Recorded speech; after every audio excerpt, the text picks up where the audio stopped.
What is the vertex of a quadratic function? The vertex of a quadratic function is the minimum or the maximum point on a graph of a quadratic function. So if you have a quadratic function, the minimum or the maximum point of that function is called the vertex.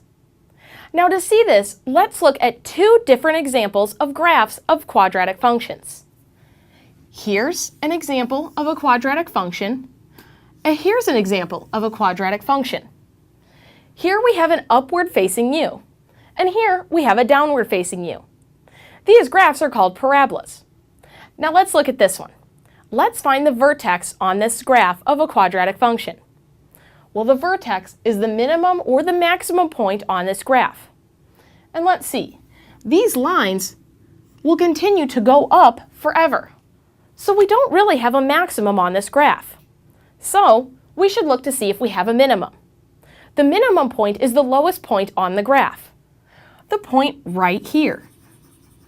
This is where we stop decreasing on our graph and start increasing. This point, the minimum point on this quadratic function, is the vertex. So here, this parabola, or graph of a quadratic function, has a vertex that's the minimum of the function. Now let's look at our other graph. Here we have a downward facing u. And if we look, these two lines will keep decreasing or going down forever. So we don't really have a minimum on this graph. So let's look for a maximum. Here we have a maximum, up here, where we stop increasing and we start decreasing.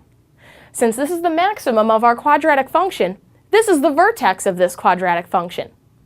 So here, our vertex is a maximum point of the function. And for a graph like this, our vertex is the minimum of the function. So remember, a vertex is just the minimum or maximum point of a quadratic function.